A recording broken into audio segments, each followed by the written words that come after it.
You think Romeo and Juliet is the pinnacle of romantic drama? Two teenagers, a few days of secret passion, and a tragic end in a crypt with poison in hand? It's beautiful, undeniably, but it is a mere flash. It is an escape. Real drama doesn't end in death. True love doesn't run from reality. It looks it straight in the eye. And, if necessary, it goes to court.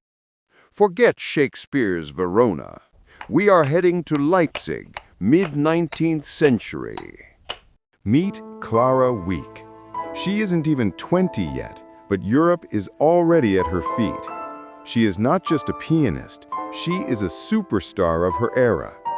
The aging Goethe, upon hearing 12-year-old Clara play, presented her with a medal, recognizing a great artist within the child. Emperors showered her with jewels, and the great Paganini bowed before her.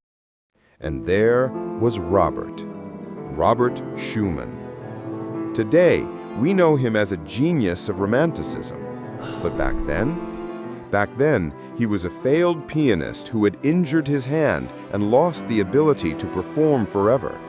A poor composer whose music critics called too strange, incomprehensible.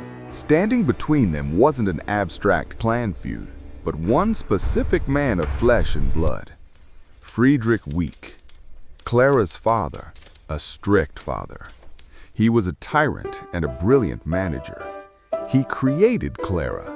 He drilled her at the piano from the age of 5.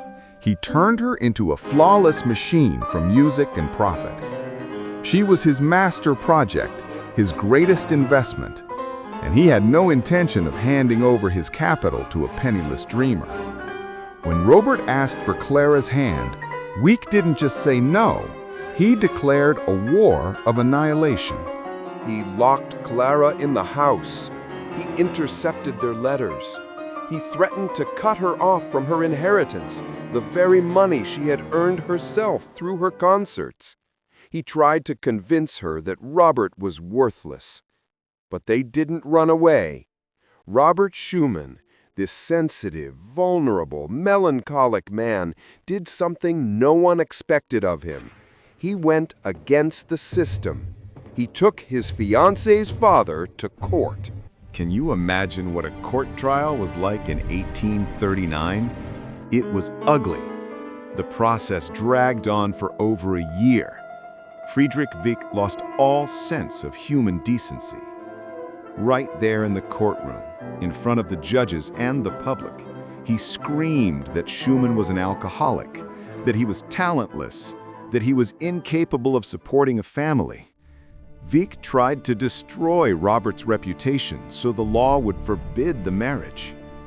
And what was it like for Clara?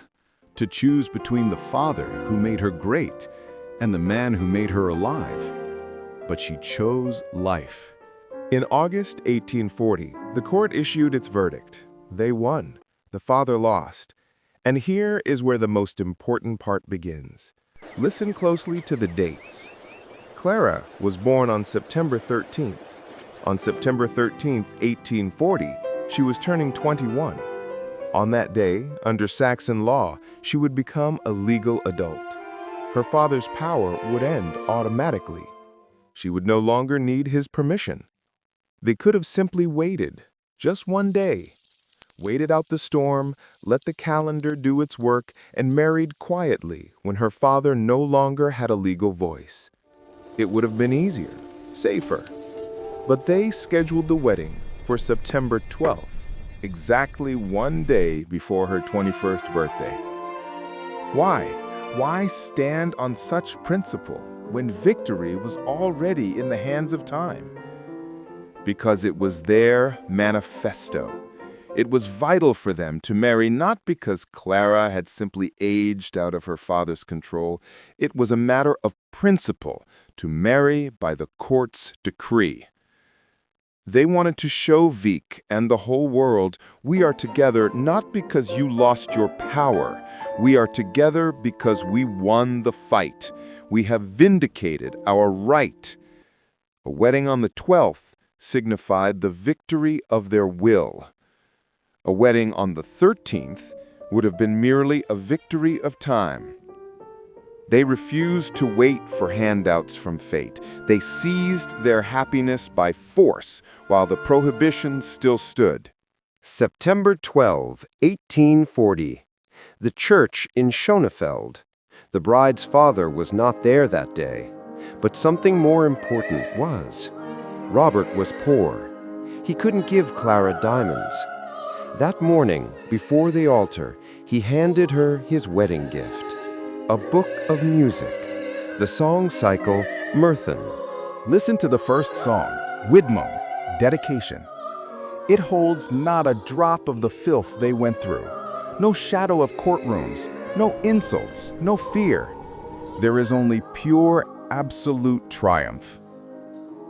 In these notes, Robert tells her, "You are my soul, you are my heart, you are my pain, and you are my world." This cycle became the anthem of their love's victory. Their life that followed was no fairy tale. Ahead lay illness, Robert's madness, and his early death. But on that day, September 12th, they proved one essential truth. Drama isn't when people die beautifully for love. Drama is when people find the courage to live for it, to fight for it in courtrooms, to endure humiliation, but never to retreat a single step. Robert didn't give Clara flowers that would wither. He gave her music, and in that music, they defeated time.